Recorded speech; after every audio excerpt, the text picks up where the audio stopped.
로마서 의는 믿음으로 산다. 사도 바울은 마게도니아에서 디도를 만나서 고린도 후서를 기록하고 고린도에 다시 디도의 편을 통해서 편지를 보냈습니다. 그리고 사도 바울은 일루리곤까지 복음을 전한 후에 고린도에 3개월가량 머무는 중에 로마에 있는 교회에 편지를 기록하게 되는데 그 편지가 로마서입니다. 로마인들에게 보낸 편지입니다. 기록자는 사도 바울이고요. 1장 1절의 증거에 따라서 사도 바울, 또 고린도의 가요집에서 더디오가 대신 기록을 했습니다. 대피를 했고 갱그리아 교회 일꾼이었던 베베를 청구해서 로마에 전달하게 한 편지입니다. 초대 교보들 모두 비평가들도 서신의 어휘라든가 문체 또 신학적인 면이 사도 바울의 다른 서신과 통일성이 있다고 보고 있습니다. 수신자는 로마에서 하나님의 사랑하심을 받고 성도로 부르심을 받은 모든 자들입니다. 로마 교회는 사도 바울이 방문하기 전에 AD 49년 이전에 이미 존재를 했습니다. 로마 교회는 로마 제국 내 로마 도시에 세워진 교회로서 이 교회 공동체는 오순절 성령 강림 사건 때 아마도 복음을 받아들이고 흩어진 디아스포라 유대인들 가운데 유대인 그리스도인들에 의해서 세워진 자생적으로 세워졌던 교회로 볼 수 있습니다. 교회 구성원이 다수의 이방인 개종자와 또 소수의 유대인 개종자들로 구성된 혼합 공동체였지만 주 구성원들은 이방 기독교인들 위주로 되게 되죠. 이 로마 교회는 사도 바울이 로마서를 기록하여서 보낼 당시까지만 해도 사도들에게 직접적으로 복음의 진리에 대해서 가르침을 받지는 못한 상태였던 것으로 보입니다. 그래서 사도 바울은 로마의 교회를 방문하고자 여러 번 시도를 했지만 그들이 뜻대로 되지 않았다는 것을 이렇게 밝히고 있죠. 이 로마 교회 설립에 대한 견해는 베드로가 로마 교회를 설립했다. 또 바울이 로마 교회를 설립했다. 오순절 예루살렘에 모인 무리 가운데 개종자들을 위해서 세워졌다. 또 바울의 설교를 들어서 변화된 사람들이 로마로 이주하면서 로마 교회를 썼다는 설들, 이 4가지 정도의 설들로 기록이 되어 있어요. 베드로가 로마 교회를 설립했다는 설을 보게 되면 바울 사도는 다른 사람들이 세운 터 위에 자기가 다시 터를 세우지 않겠다고 말씀하신 걸 봐서는 로마 교회가 베드로가 세웠다면 그곳으로 가지 않으셨을 것 같아요. 어쨌든 그렇게 편지하는 걸 봐서는 베드로보다는 바울 사도를 통해서 배운 사람들이 이렇게 가서 세웠다. 아니면 오순절 예루살렘에 모인 무리들 가운데 개종자들에 의해서 세워졌다. 이런 얘기들도 볼 수 있고요. 바울 사도의 설교를 듣고서 로마로 또 이주했던 사람들이 로마 교회를 세웠다. 이런 이야기들을 하게 되는데 근거로는 이제 16장에 가정교회 인사하는 사람들에 대해서 명단이 나오는 거 봐서는 바울 사도를 알고 있는 사람들도 있었다는 것들 분명하게 볼 수가 있습니다. 배경을 보면 당시 로마라는 세계가요.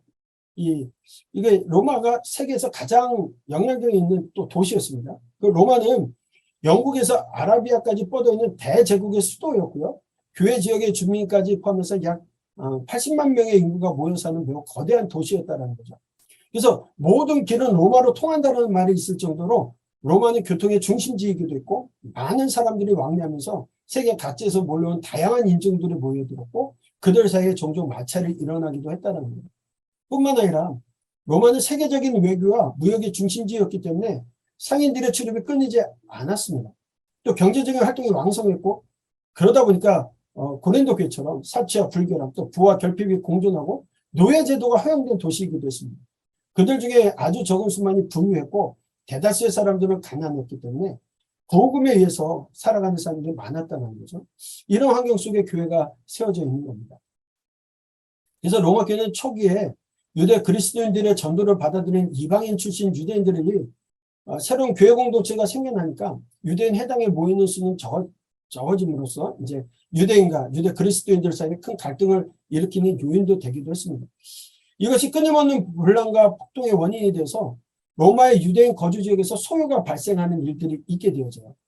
때문에 정치적인 불안을 일으켰던 클라우디우스 황제는 로마에 거주하는 유대인들을 추방령을 내림으로 소동을 다 진정시키려고 했죠. 이때 브리스길라와 아굴라 부부가 로마를 떠나서 고린도에 피신해 왔다가 사도 바울을 만나서 로마 교회 소식을 전해주고 또 선교 동역자가 됐던 일들도 우리가 알 수가 있습니다. 로마에서 유대인의 추방령 이후에 유대인 그리스도인들이 다 추방된 로마 교회는 아마도 이방 출신의 신자들만 남게 됐을 겁니다. 그래서 이방인들만 남겨진 그 로마 교회에 나름대로 믿음을 지키기는 했지만 옛 이방인들의 습관을 살았고 자유분방한 신앙생활을 했을 것으로 보여집니다. 그 이후에 클라우디우스 황제가 죽고 나서 네로 황제가 즉위하면서 유대인 추방령은 취소가 됩니다. 이때 유대인 기독교인들과 또 브리스길라와 아굴라 부부도 로마 교회로 돌아가는 것으로 볼 수가 있게 되거든요. 그래서 유대인 기독교인들이 로마 교회로 다시 돌아가 보니까 문제들이 발생했어요.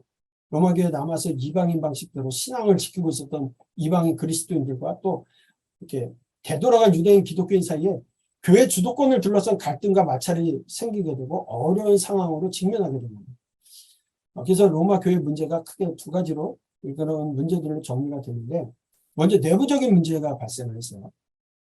교회 안의 문제는 유대인 출신 성도들은 예수님을 메시아로 믿긴 했지만 여전히 율법을 문자적으로 지켜야만 구원을 받는다라고 믿는 율법주의적인 신앙관을 강조하고 있었던 겁니다. 이 부분에 대해서 이방인 성도들은 율법을 수행하기가 어려웠습니다. 문화가 달랐던 사람들이고, 유대인들이야 본인들이 유대인이었기 때문에 유대교에서 그리스도인들이 됐던 사람들이야 타고났던 그런 것들도 있지만 이방이었던 사람은 당연히 그것을 수용하기가 어려웠던 거죠.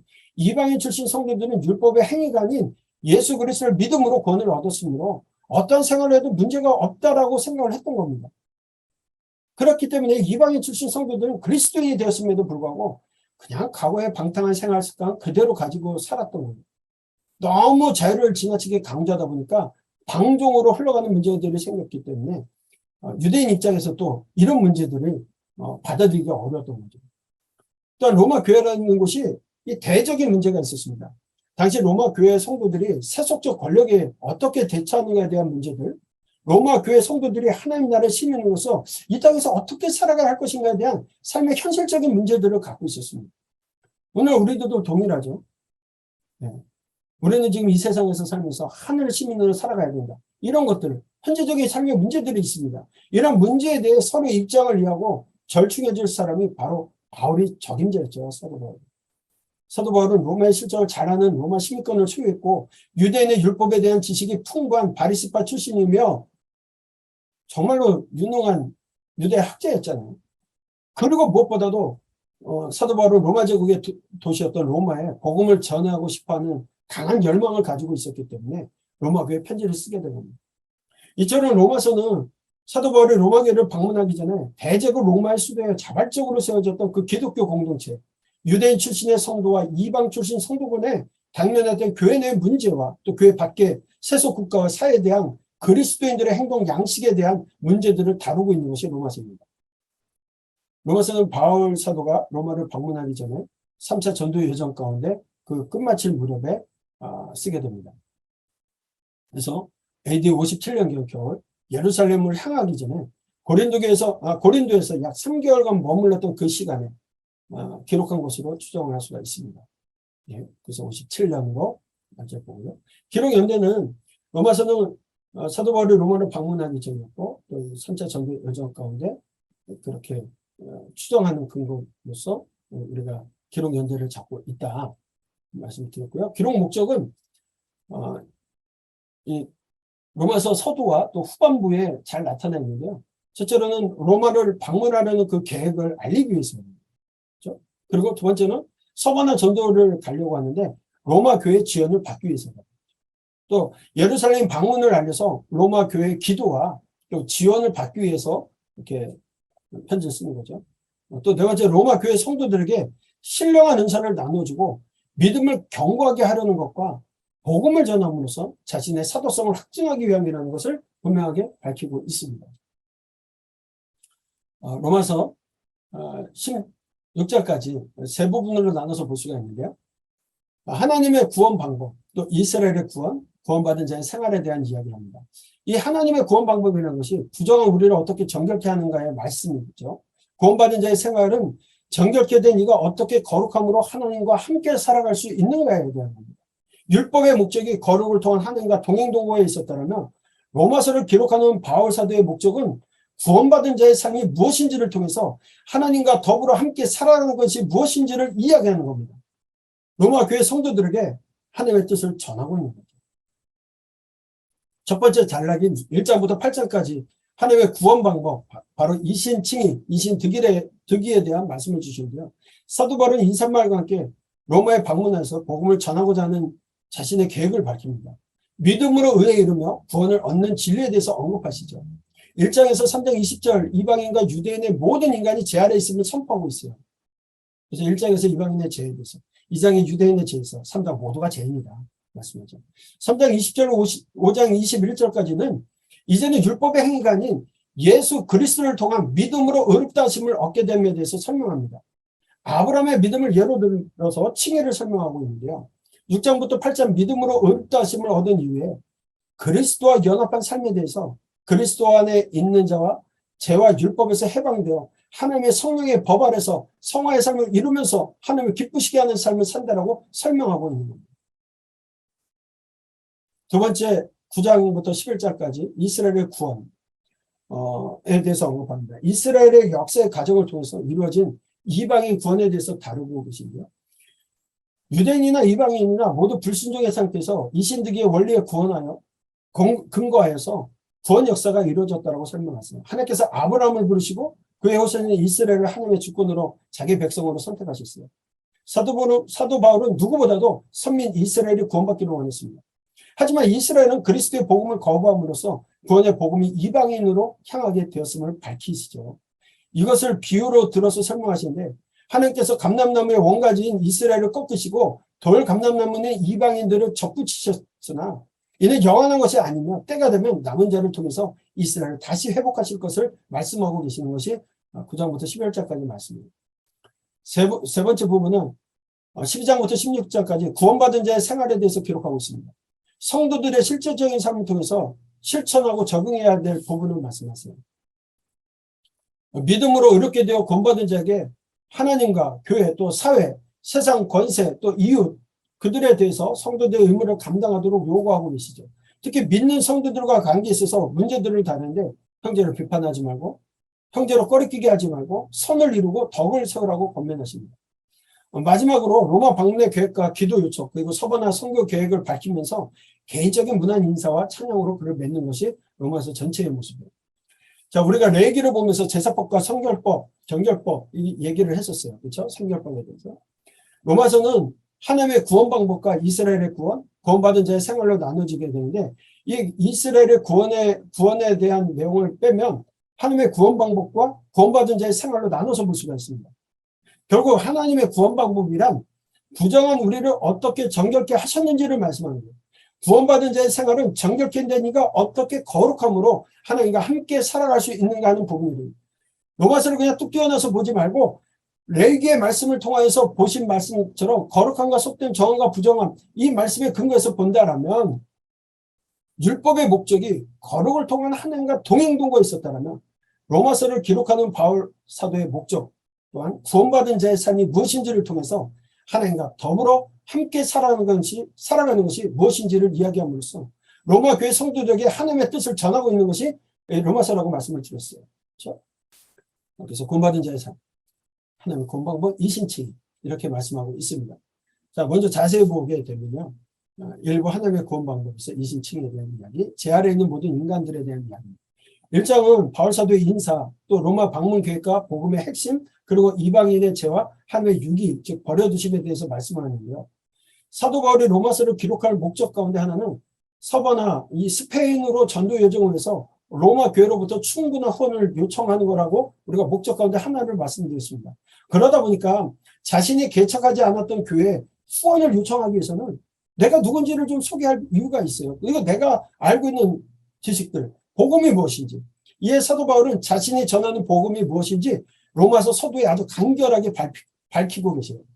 로마서 1장 2절로 4절에 담긴 하나님의 나라, 하나님의 의, 하나님의 복음은 바로 예수 그리스도시라는 거예요. 예수님은 육신으로는 다윗의 혈통에 나셨고 성결의 영으로는 죽은 자들 가운데서 부활하사 능력으로 하나님의 아들로 선포되셨다는 거죠. 바로 그 분이 우리의 주님 되신 예수 그리스도시라는 거예요. 그렇죠? 하나님의 복음은 예수 그리스도시인데 주님 되신, 주 되신 예수 그리스도. 그러면서 로마 방문 계획 목적을 말씀하고 있죠.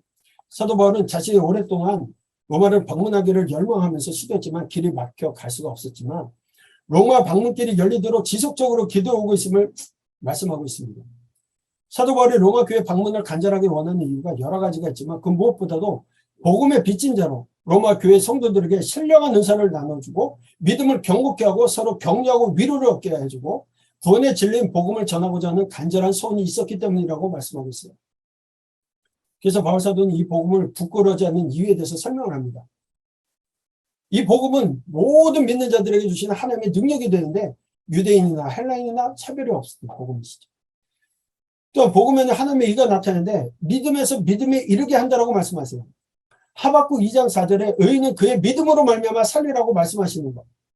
그때 히브리 단어에 보면 이 믿음으로 말미암아 살리라.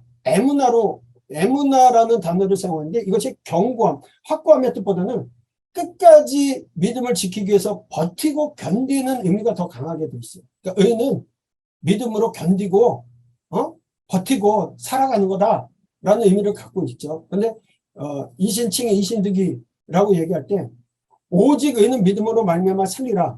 이렇게 루터에 의해서 솔라 피데, 솔라 스크립투아, 솔라 그라시아라고 얘기할 때 오직 믿음이라는 표현을 썼어요.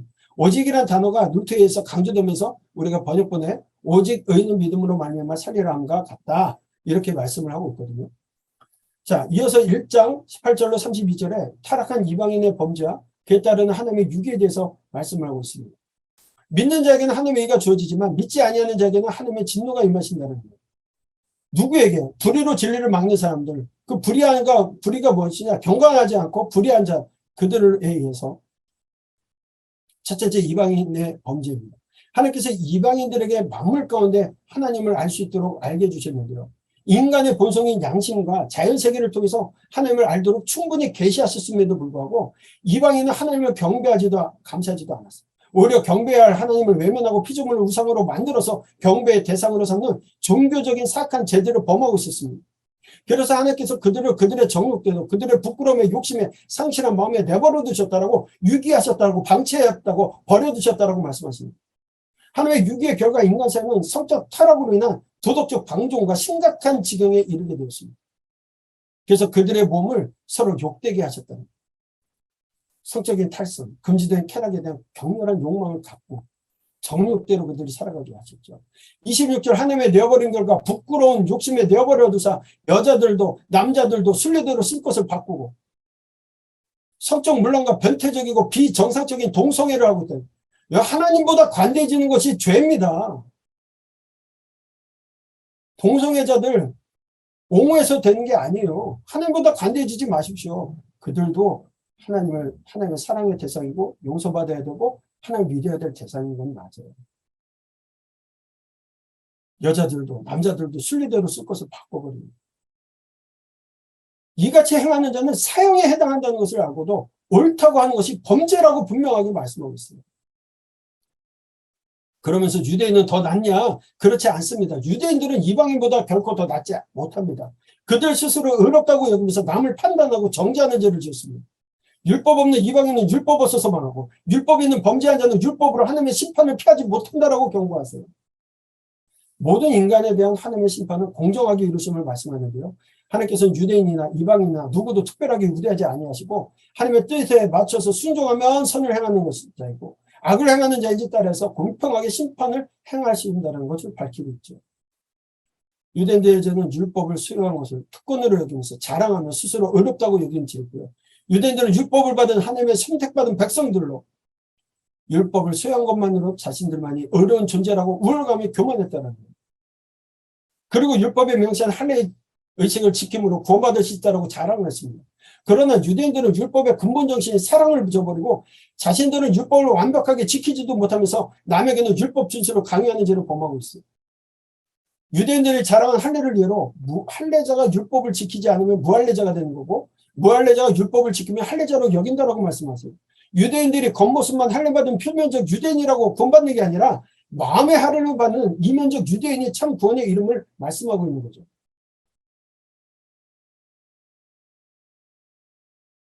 그렇기 때문에 모두가 제 아래에 있다라고 말씀합니다. 이방인이나 유대인이나 다 제 아래에 있고 의는 하나도 없고 하나님을 찾는 자도 없고 깨닫는 자도 없고 선을 행하는 자도 없다라고 말씀하십니다.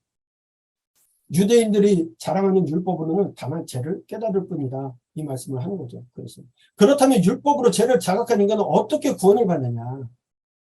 3장에서 죄인은 모든 사람을 의롭게 되는 방법이 무엇인지를 자세히 설명을 합니다. 헬라인이나 유대인은 모두 죄를 범하여 하나님의 영광에 이르지 못하였지만 모든 죄는 오직 예수 그리스도를 믿음으로 말미암아 모든 믿는 자에게 미치는 하나님의 의 예수 그리스도 안에 있는 성량으로 하나님의 은혜로 값없이 의롭다 하심을 주시는 그 믿음의 방법으로 구원을 받는다는 거죠. 예수 그리스도 안에서 있는 성량. 속죄뿐만 아니라 주인이 바뀌는 거죠. 예수 그리스도 주인이 바뀌는 거죠. 성량함이 예수님 안에 있다는 거예요. 이것이 하나님께서 정하신 방법입니다. 우리가 주인이 바뀌는 겁니다. 그래서 예수님을 믿을 때 우리가 성령을 받고 의로울 수가 있는 겁니다. 율법의 수요나 할례 유무가 아니라 예수님을 믿음으로 성령을 받는 거죠.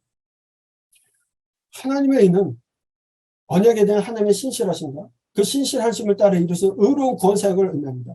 구약으로부터 시작해서 신약에 이르기까지 하나님께서 지속적으로 우리가 동행동거하기 원하셔서 하나님 방법을 주셨어요. 율법도 주셨고 이제는 예수 그리스도를 통하여서 의로우신 하나님의 구원사역을 이뤄가고 계시다는 거예요. 하나님께서 하나님의 의를 계시하실 뿐만 아니라 하나님의 의로우심과 하나님께서 그 의를 나타내신 것은 하나님의 의로우심과 예수님을 믿는 자들을 의롭다 하시는 이신칭이 바로 그렇게 의롭다 하심을 하시기 위해서라고 분명히 두 가지의 약속 말씀을 하세요. 하나님의 의로우심과 그 하나님을 믿는 자들 의로움. 이신칭이만 얘기하고 있지 않습니다. 하나님의 의로우심, 하나님의 의에 대한 말씀을 하고 계세요. 오직 믿음의 법으로 우리는 본받는다. 자, 할례자도 무할례자도 믿음으로 말미암아 의롭다 하실 분은 하나님 한 분뿐이시라고 말씀하면서 유대인들을 향하여 그렇다고 믿음으로 율법을 파괴하는 것이 아니라 오히려 율법을 굳게 세운다라고 말씀하는 거죠. 믿는 자, 믿었기 때문에 어떻게 살아야 돼요? 성결하게 살아야 되기 때문에. 히브리서 10장 1절로 18절에 짐승 제사를 하나님께서 기뻐하시는 것이 아니라 예수님을 예포하며 그 기간 동안에 드려진다라고 했어요. 예수님은 자신을 제물로 드리셨습니다. 대속물이 되셨고 속건제가 되셨고 화목제물이 되셨어요. 결국 예수 그리스도 믿음으로 구원을 받습니다. 4장에 가서는 믿음으로 의롭다함을 얻은 신뢰로서 유대인들의 조상이 아브라함을 제시합니다. 아브라함이 하나님을 믿음에 의로 여겨진 바 되었다. 아브라함이 우리가 창세기에서 보았잖아요. 하나님 믿었다, 신뢰했다, 확신했다라는 것을 동일하게 말씀을 드렸습니다. 그랬을 때 의로 여겼다. 칭의 해주셨다는 겁니다. 아브라함은 할례를 받기 전에 이미 오래전부터 하나님을 믿음으로 의롭다는 인정을 받았다라고 설명합니다. 그리고 이 아브라함의 믿음에 대해서 4장 17절에서 아브라함은 하나님은 죽은 자도 살리시고 없는 것을 있는 것으로 부르시는 분임을 믿었다라고 말씀합니다. 창세기 11장 5절에 그렇게 아브라함이 했었죠. 그래서 할례자의 조상, 믿음의 조상이 되고 5장에서는 믿음으로 의롭게 된 삶은 칭의 결과로 얻어지게 되는 복에 대해서 말씀하시죠. 어렵다 하심을 받아 구원을 받은 우리는 주 예수 그리스도로 말미암아 하나님과 화평을 이루고 또한 하나님의 영광을 바라며 즐거워한다라고 말씀합니다. 이 믿음은 환난 중에도 즐거워한다라고 말씀하시면서 왜 그러냐? 이 환난은 인내는 연단은 소망을 이루어주기 때문입니다. 환난 중에도 소망을 갖게 하시고 소망이 부끄럽지 않은 이유는 우리에게 주신 성령으로 말미암아 하나님의 사랑이 우리 마음에 부어졌기 때문이라고 말씀하시죠. 우리가 아직 연약할 때, 우리가 아직 죄인 되었을 때 하나님께서 우리에 대한 자기의 사랑을 확증하셨죠. 우리가 아직 연약할 때, 우리가 아직 죄인 되었을 때, 우리가 아직 원수 되었을 때 그리스도께서 우리를 위하여 죽으심으로 하나님과 화목하게 되셨고 그분의 살아나심으로 구원을 받을 것이라고 말씀했어요. 죽으심과 부활하심으로 말미암아 우리는 구원을 받게 됩니다. 하나님 안에서 또한 즐거워합니다. 첫사람 아담의 불순종함으로 인해서 죄가 사망의 왕노릇하게 되었지만 두 번째 아담이신 그리스도의 순종으로 그 은혜로 주신 은혜와 의의 선물을 받은 자는 생명 안에서 왕노릇하게 된다는 거죠. 은혜가 의로 말미암아 왕노릇하여 우리 주 예수 그리스도로 말미암아 영생에 이르게 되었음을 밝히 말씀합니다. 율법은 죄를 깨닫게 합니다. 그러나 그 죄를 깨닫음으로 인해 하나님께 나갈 수 있게 되는 거죠. 그래서 죄가 깊은 곳에 은혜가 더욱 넘쳐난다고 말씀합니다. 율법이 필요 없다? 아니죠. 그리고 그리스도와 연합한 삶에 대해서 6장부터 8장까지 말씀하는데요. 6장에서는 예수 그리스도를 믿음으로 의롭다함을 받은 구원받은 자는 세례를 통해서 그리스도와 연합한 자이고 율법 아래 있지 않고 은혜 아래 있는 존재임을 말씀하세요.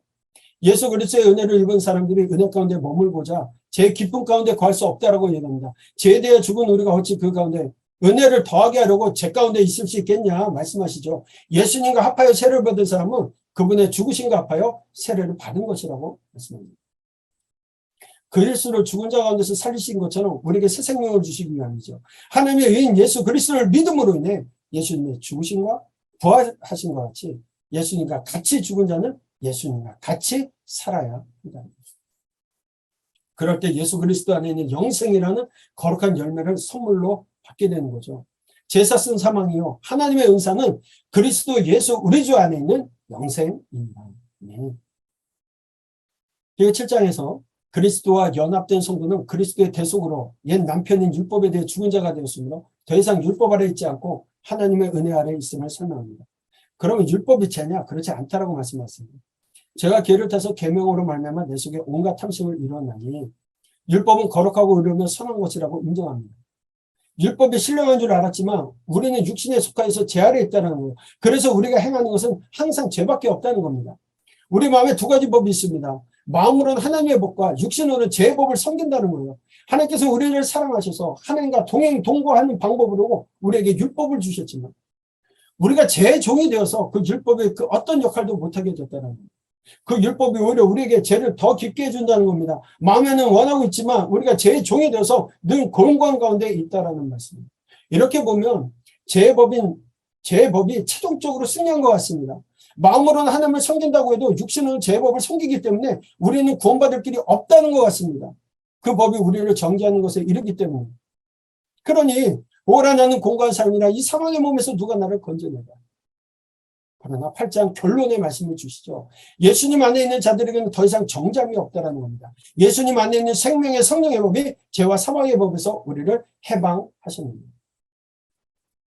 우리가 죄로 인해서 하나님께 우리에게 요구하신 율법을 이룰 수 없고 오히려 더 죄를 깊이 깨닫게 되지만 생명의 성령의 법이 있을 때는 율법의 요구를 이룰 수 있다는 겁니다. 우리가 하나님의 자녀이기 때문에 하나님의 상속자이기 때문에 율법의 말씀도 지켜나가시는 거예요.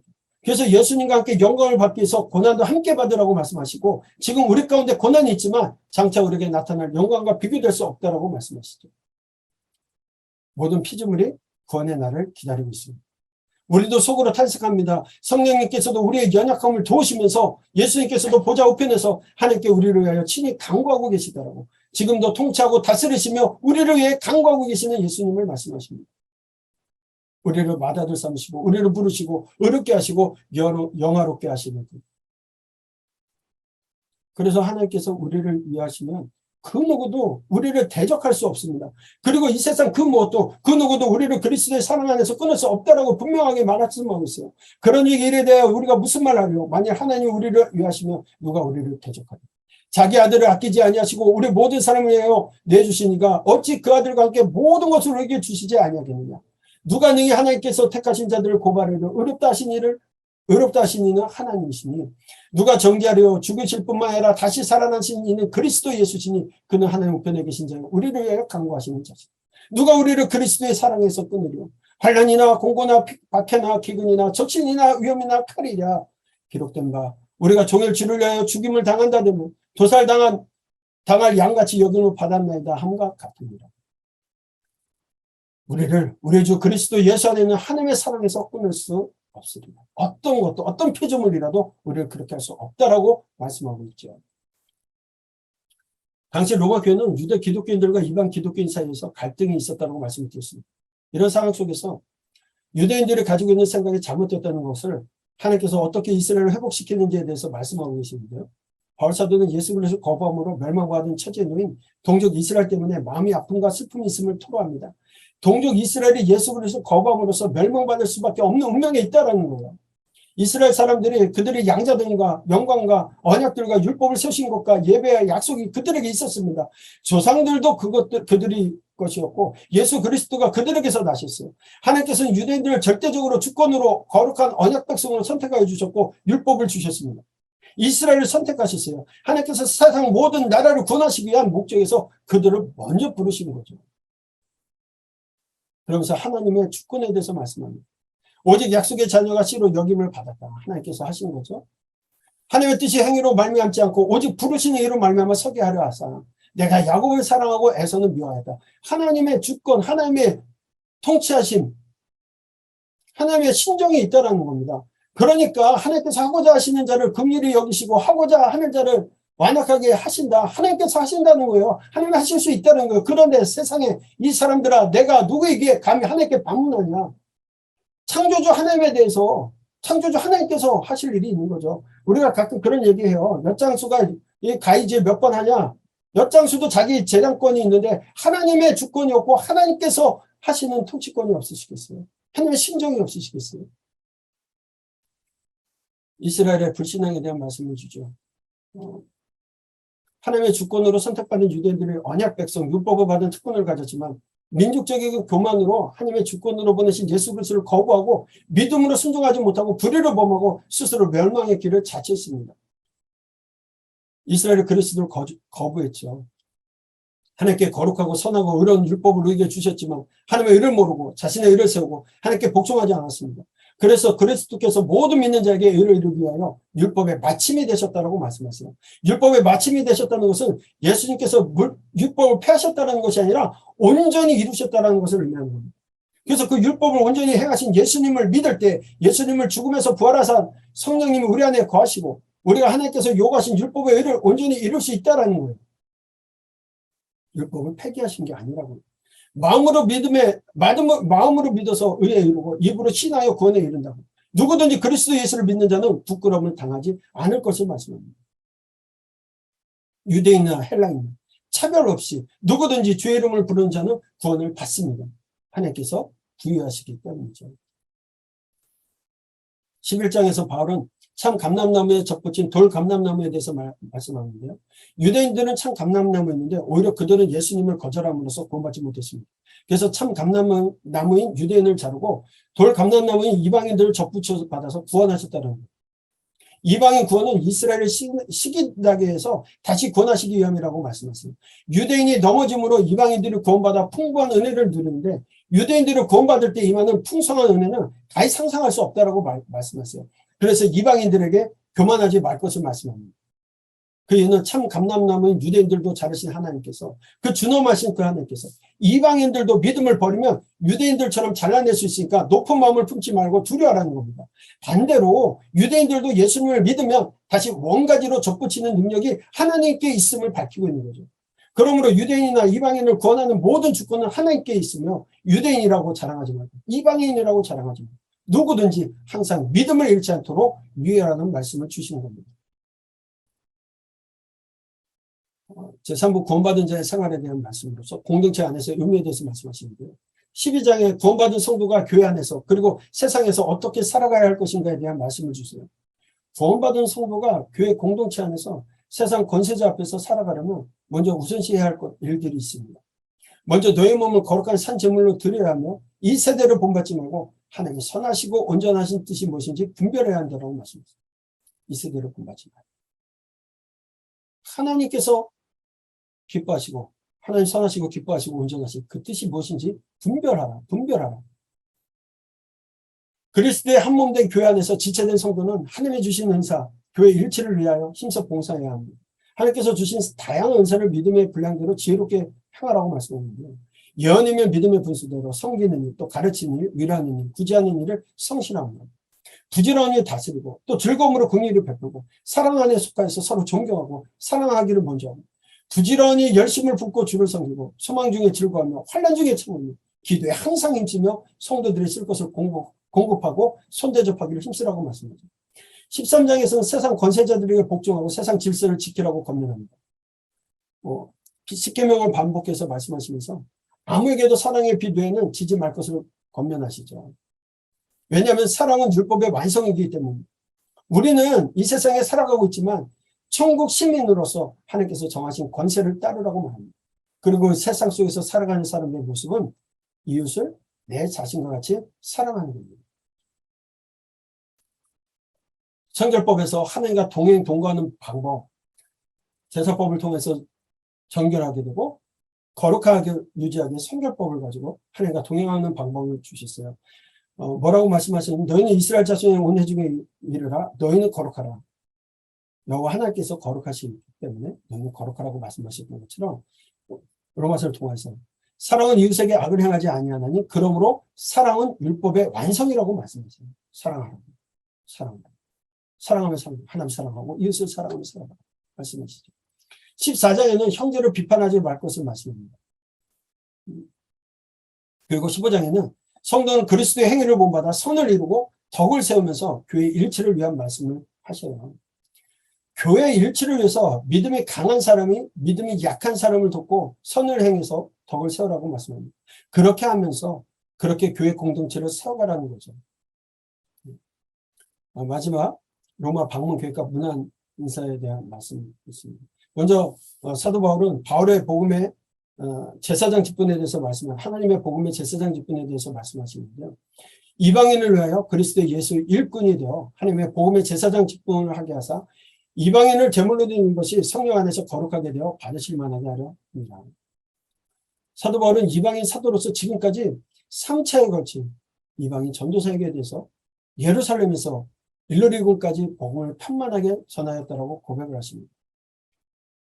로마 방문의 계획이 수월하지 않음을 고백하면서 이 지방은 일할 곳이 없으므로 또 서번으로 갈 텐데 너희를 만나 사귐을 가지고 서번으로 가는 지원을 부탁하고 있는 겁니다. 16장에서는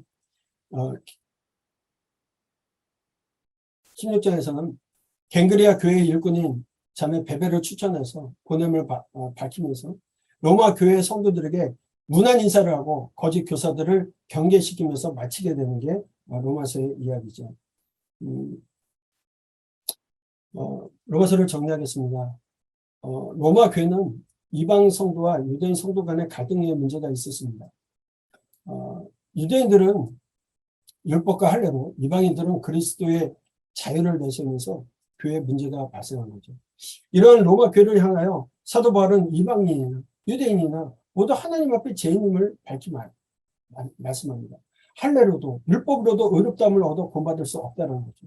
누구든지 율법을 통해 자신의 죄를 깨닫고 예수 그리스도를 믿음으로 그 믿는 믿음으로 말미암아 의롭게 되어 구원받은 성도가 되어야 된다고 말씀합니다.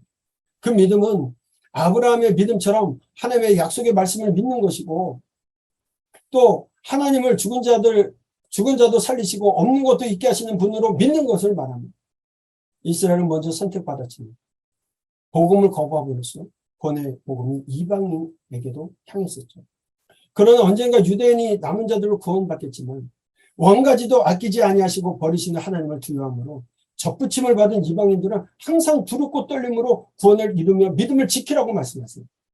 그리고 구원받은 성도는 그리스도와 연합된 자로서 거룩하게 성화를 이루며 살아가야 된다고 말씀합니다.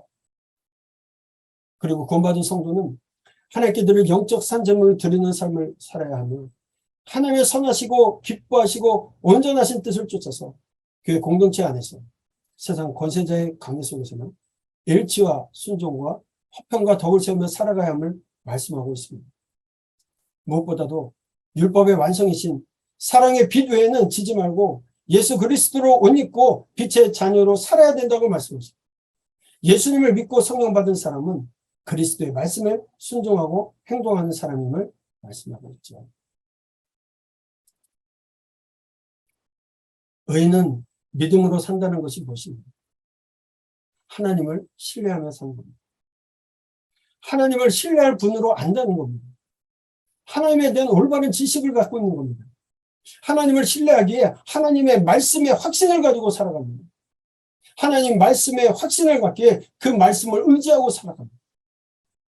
하나님의 말씀을 의지하기에 하나님의 말씀에 순종하며 살아갑니다.